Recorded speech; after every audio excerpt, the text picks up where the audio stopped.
Hi everyone, I'm Darice Stroebel and I'm your Ava Anderson consultant. I just wanted to do a quick video because you've been invited to this online party. I feel like online parties miss out on the educational part of what we do at Ava Anderson. So I wanted to do the quick video to go through the flip chart and talk to you a little bit about some of the toxic chemicals that are in our everyday products. I'll be doing a second video where we'll be highlighting the products that Ava sells and their ingredients, but right now we're just going to stick with the informational stuff. So I want to start out by talking about Ava Anderson herself. That's her. When she was 14, she decided to look into why there were so many chemicals in her personal care products. She did research, couldn't find a line that was truly natural and organic. And so she went about finding out how to start her own company. When she was 15, with the help of her mom and I'm sure many others, she started a company called Ava Anderson Non-Toxic, and it started with the line of just the face care line. She's since been 5 years in the business now, and we have a very large line of non-toxic products that use essential oils and organic natural ingredients. So let's start off by talking about the chemicals that we're allowed to use in the U.S. The Europeans ban over 1,300 chemicals from their personal care products, and the U.S. has banned 11, which is not nearly enough. There's absolutely no FDA involvement in what goes into our personal care products. Nobody's really testing, nobody's watching. They govern themselves. They've banned this committee together made up of the manufacturers who make these products, and they set guidelines, and that's about it. They don't have to be followed. Nobody's testing, nobody's doing anything, and so I guess it's up to us to really read labels and vote with our dollars, really. If we stop buying the crap, maybe they'll stop making it, because they do change their formulation to send products over to Europe. So they're cleaning up the products to send them to another country, but because we will still, as consumers in the U.S., buy them, they continue to make them full of the harsh chemicals for our use. Okay, our skin is our largest organ. Anything that we put on it takes 26 seconds to go directly into our bloodstream. So when we eat things that might not be so good for us, we have our liver, our kidneys, all of those filtering organs to help us detox our body and eliminate those toxins. Our skin does not have any of those. It goes right into our bloodstream, and very little is known about these chemicals and how they build up in our systems, and do they ever really, get flushed out, or does it just build up until it becomes so toxic that, something happens.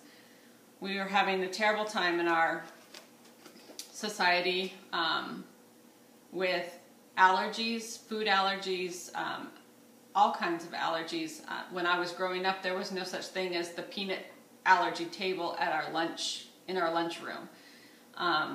There's so many more diagnoses of autism, ADHD, all these things that have just started to come up in such huge numbers. Breast cancer, I think we all can name at least 2 people that we know personally who has battled cancer in some way or another.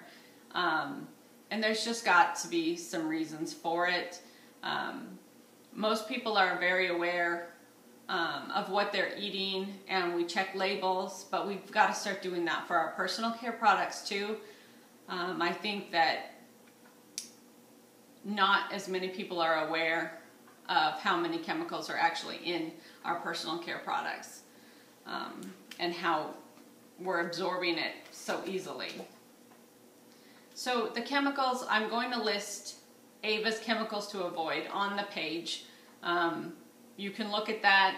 Check the backs of some of your shampoo, conditioner, body wash, lotions. You'll be amazed at how many of these actually reside in your products. And I know a lot of the research says for some of these chemicals, but it's safe in this amount. But they don't account for the fact that that amount is in 4 or 5 different products that we're using on our bodies every day. So nobody's testing whether or not we're actually exceeding the amounts that are considered safe. And honestly, if I have an option like Ava Anderson Non-Toxic, then I'm not even going to fuss with what I feel is safe and not safe with some of these chemicals. One of the biggest ones is the word fragrance. There's a ton of chemicals that they can hide under that word fragrance that they don't ever have to list for you. Phthalates will be hidden under there. It's kind of a catch-all ingredient that, like I said, they're allowed to put multiple things in a fragrance and then just list it as fragrance. You don't get to know what exactly is in there. Parabens are endocrine disruptors. They mimic estrogen and are suspected to be linked to breast cancer. Many breast cancers are, they call them estrogen fed. So the more estrogen your body's producing, the faster the tumor will grow. And a lot of these chemicals, these endocrine disruptors, mimic the estrogen in our bodies, you know, causing tumors to grow faster.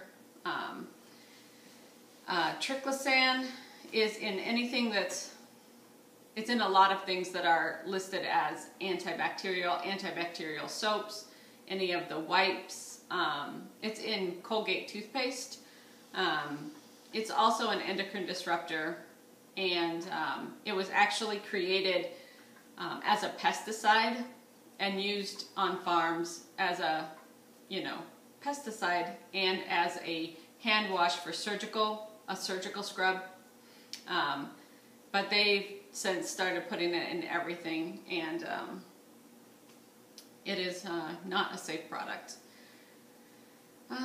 So take a look at some of the list, check your products. I know that the PEGs, the sodium lauryl sulfate, those are chemicals that are in a lot of body washes. I know I found like 4 different PEGs in my son's body wash. And each one of those, during the manufacturing process, there's a contaminant that is released. It's called 1,4-dioxane. It is a known carcinogen, but they don't have to list it because it's a contaminant and not an ingredient. But anytime you see sodium lauryl sulfate or PEGs, then your 1,4-dioxane is going to be in the bottle of body wash as well. Aluminum, that's a big one for deodorants. I know that a lot of us I use, you know, the Strongest Secret around for the longest time, and it had the highest level of aluminums, and I was not real open to trying the Ava deodorant. And then a couple of people that I knew got breast cancer and kind of scared me into trying it. I gave it a try. I said I would try it for 2 weeks, and if I didn't like it, I wasn't going to do it. So, but actually I still use it. I've used it for the last 4 months now, and I actually sweat less than I used to. It's not an antiperspirant. It controls the odor. It's a really good product. So the products are out there, and we really need to stop being the guinea pigs for these companies, because nobody else is testing, and I don't want to be the one who's being tested on. So any questions you have about any of the information covered, please feel free to ask the questions in the post below and I will get back to you. I'll be following up in a couple of days with the video on the products. If you have any other questions, feel free to contact me and let me know. Thanks so much.